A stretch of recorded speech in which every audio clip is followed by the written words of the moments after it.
Welcome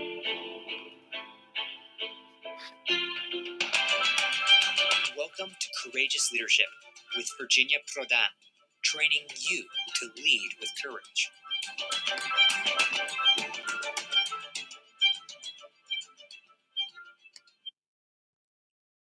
Hello, everyone. We are so happy to have you here. We are so delighted to have a very important guest. And it's very important to me. I hope it's going to be very important to you. His name is Dr. Jeff Myers. He is the president of Summit Ministry. And Dr. Myers has become one of the America's most respected authorities on youth leadership development. In fact, Dr. James Dobson will say or refer to him as a very gifted and inspirational leader. And the evangelist Josh McDowell will call him a man who is 100% sold out to preparing the next generation to reflect the character of Christ in the culture. Obviously, Dr. Jeff Myers, your passion and your work is to equip young Christians to articulate a Christian point of view.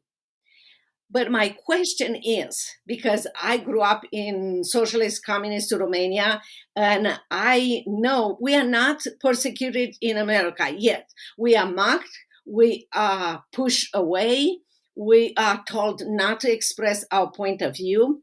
But from your point of view, what is the biggest threat that you see for Christians that will try to stand up for their faith or for biblical truth? Well, I think Virginia, for me, the biggest threat that Christians face today is that they are indifferent to the challenges that they face. I don't think people really see that these challenges are real. They are growing. What you experienced in Romania growing up is something that has not happened here, thank the Lord.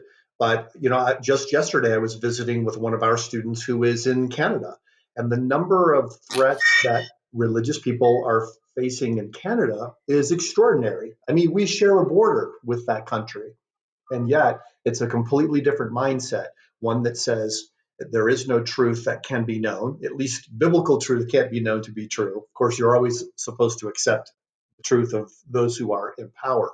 But if people don't see that there really is a battle, how can you fight it? It is so true what you said, because a few years ago, before the COVID, 1 year or something, I went to Vancouver, Canada, and I spoke to Christian Legal Society there, their annual event, and I met Supreme Court judges and lawyers and prosecutors, and they told me exactly what you said. Exactly what you said. Do you think that I will say from my point of view, I see lots of Christians being fearful, more fearful of the government than fearful of God, because they know the truth. But many of them, it might be what we call arrogance, because we think, we are Americans and, socialists will never come here. We will never be persecuted. Can be also arrogance. I see a lot of that arrogance right now.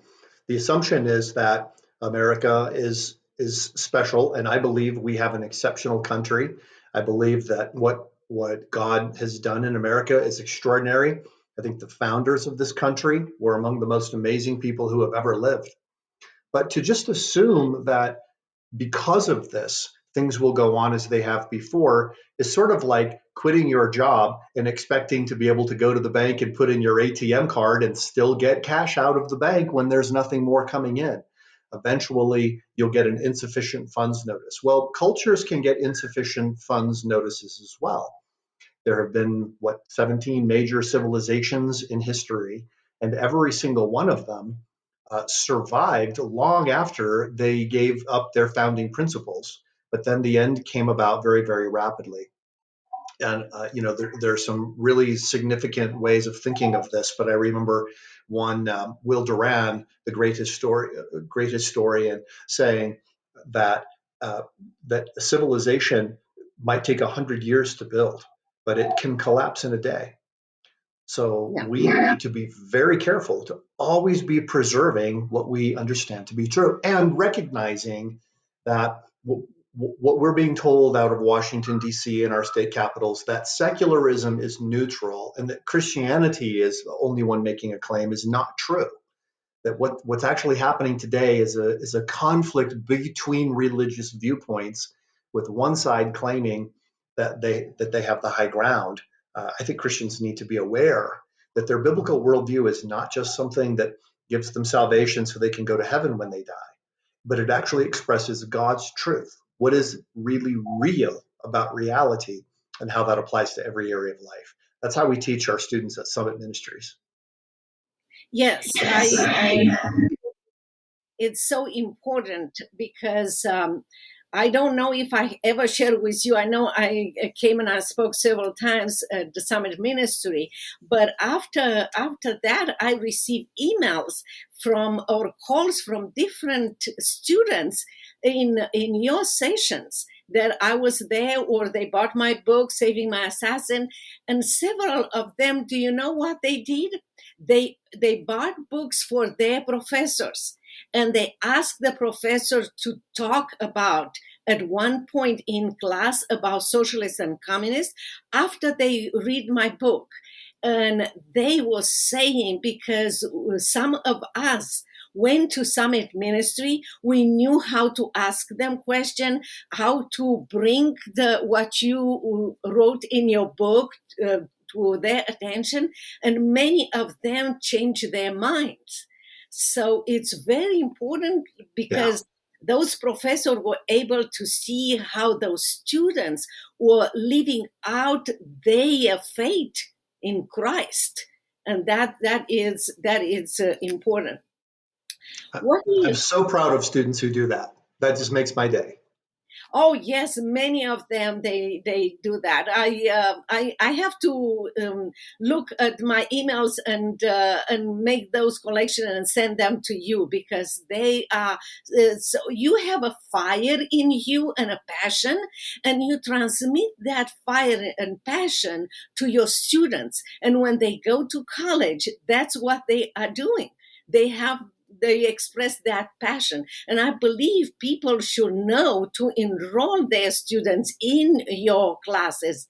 And also you have now classes for parents, for adults, so they can talk with their children. If their children or adults don't want to go to your classes, at least the parents will be equipped to talk about those issues. And talking about this, what is the impact that you see cancel culture having on our culture?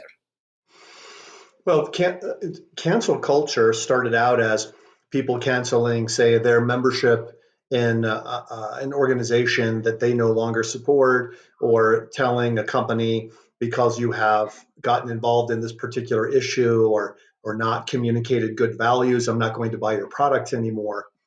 But I think what has happened is that cancel culture has become a way for people to stop talking with people who disagree with them about anything at all. We're actually doing some polling on this right now, and it'll be fascinating to see the result. But we're finding that a whole lot of people right now never even have conversations with people with whom they might have disagreements. They just don't talk anymore. It's a whole lot easier for people to just say, well, I don't agree with that person, so I'm going to just shut them out of my life. Unfortunately, that lack of communication, that lack of ability to work together in spite of our differences is one of the signs of an alarming trend in our culture. I believe you are 100% right. It's like we have the medicine to cure cancer, and we don't share it with, we just isolate ourselves. We know the truth that will set them free, but because they don't agree with us, we separate ourselves from them. Well, Christ told us to be salt and light.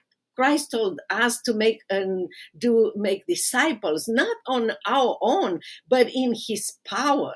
So many times I said, and it's true, we belong to the winning team. Christ never lost a battle. We are in the best team that ever existed.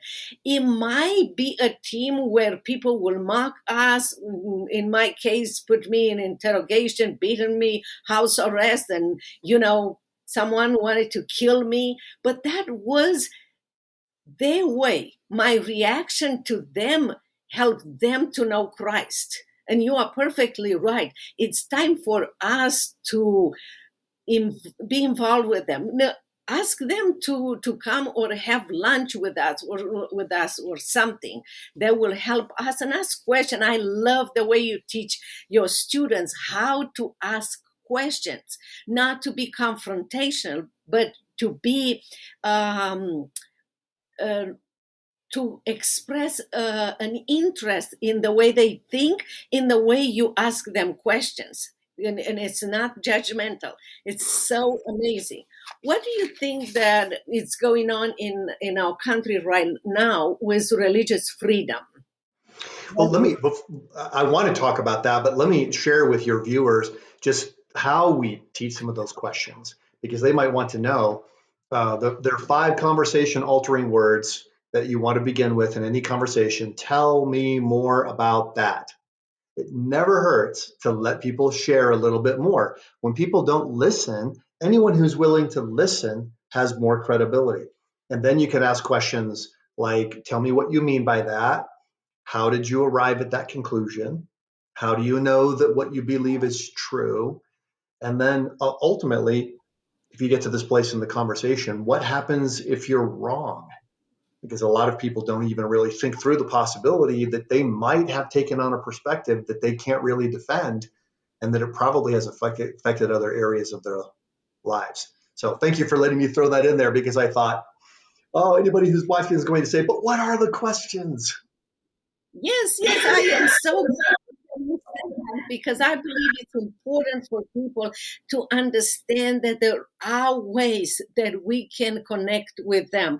One is we shouldn't be fearful. The second is we should give up being politically correct and lowering our Christian standard, thinking that we will accommodate them. No, one day we will be asked about what we did with the truth when someone was in pain and looking for the truth.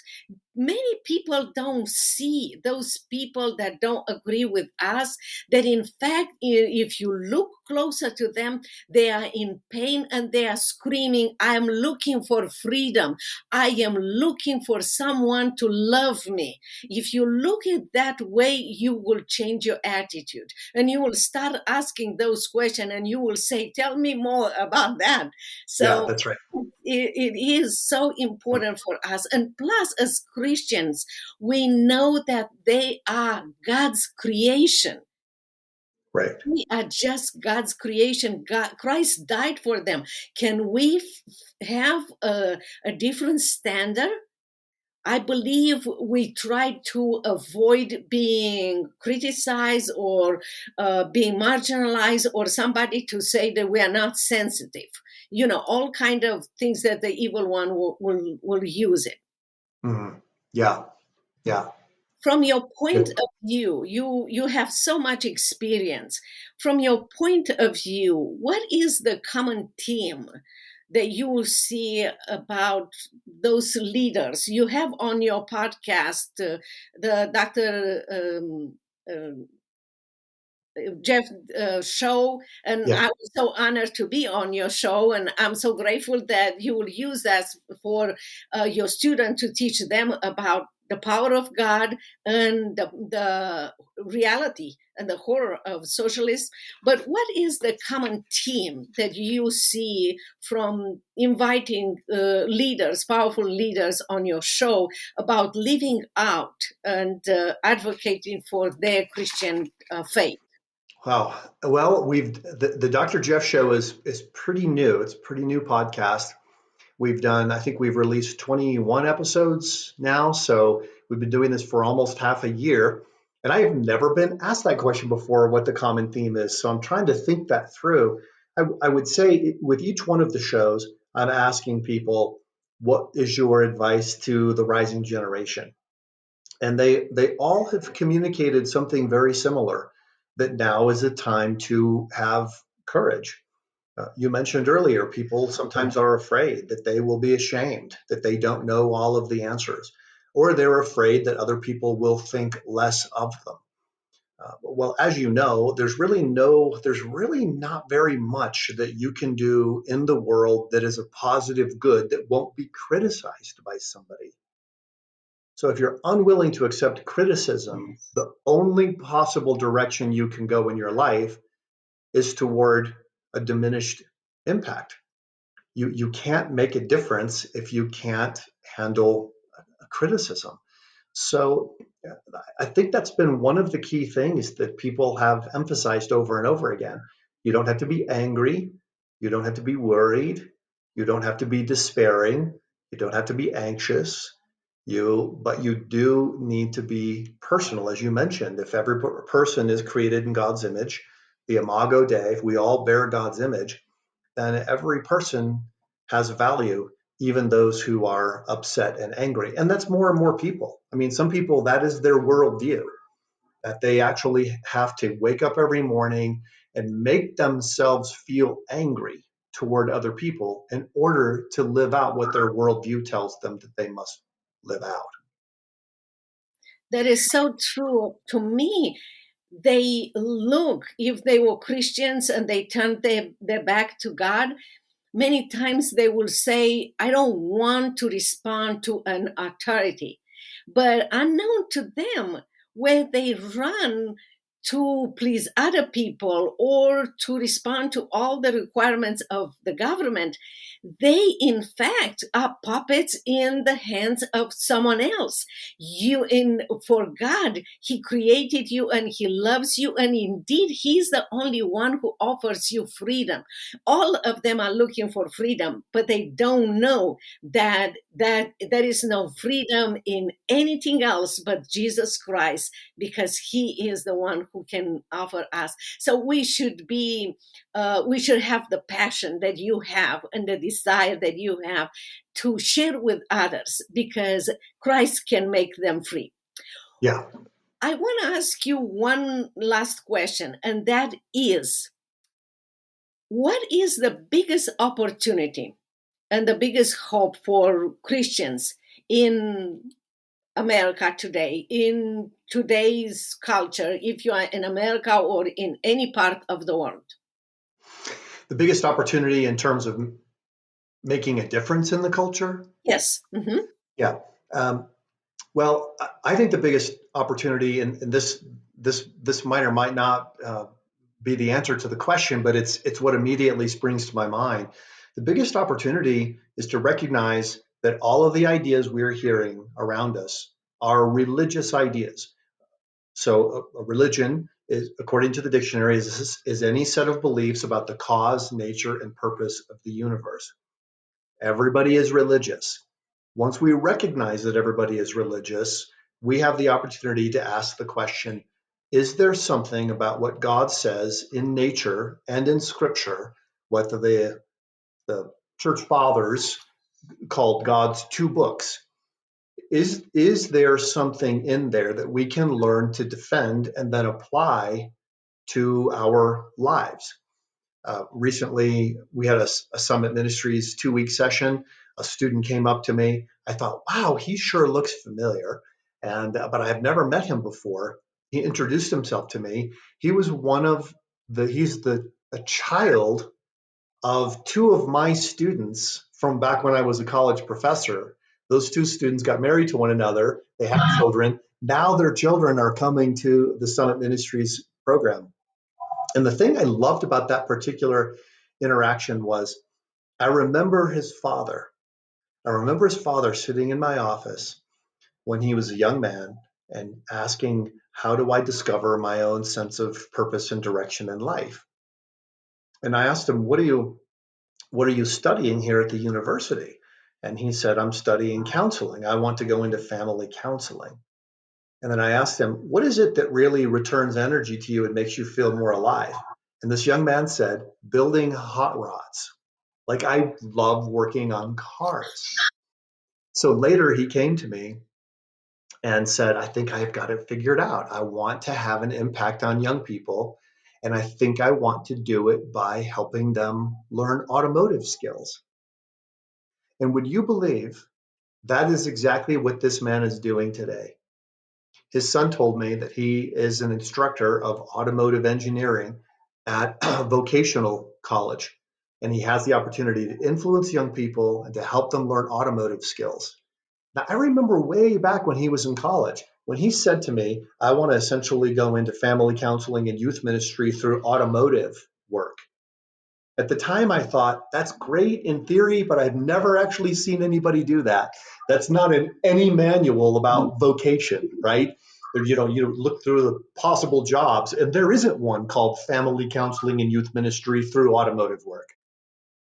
What he realized was that no matter where you are in your life, you are doing it. If you're a believer, you're doing it from a Christian worldview based on what God says reality is.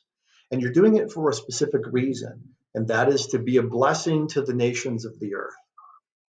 Now, it doesn't matter whether someone goes into medicine, whether they go into the military, whether they go into being a mechanic, those all start with M. I should come up with a list of other M's, but you could go into any of these things and realize I'm not just a mechanic. I am a missionary, because everything I do, every person I meet with, every person I talk to is somebody who God created. He loves them very much.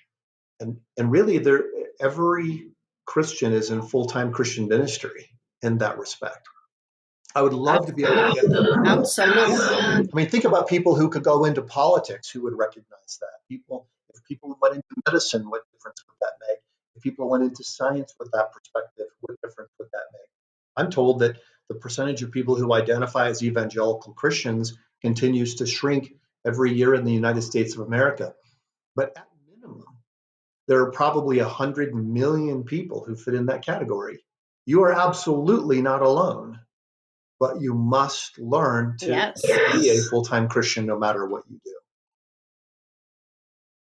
That is so wonderful. That is so true. We're going to end up here. I just want to thank you so much. I hope the listener and viewers will take to heart and will learn to be courageous leaders where they are.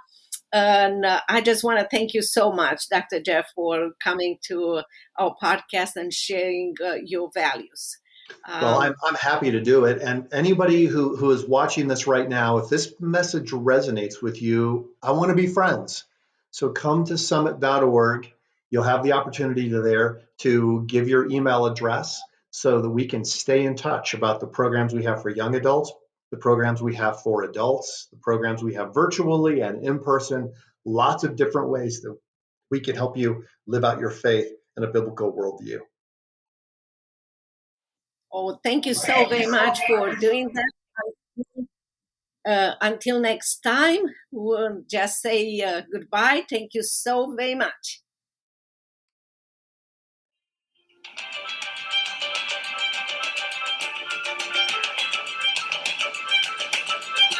If you want to know more about Virginia Prodan, her coaching program, buy her book, Saving My Assassin, or invite Virginia to speak at your events, visit virginiaprodanbooks.com.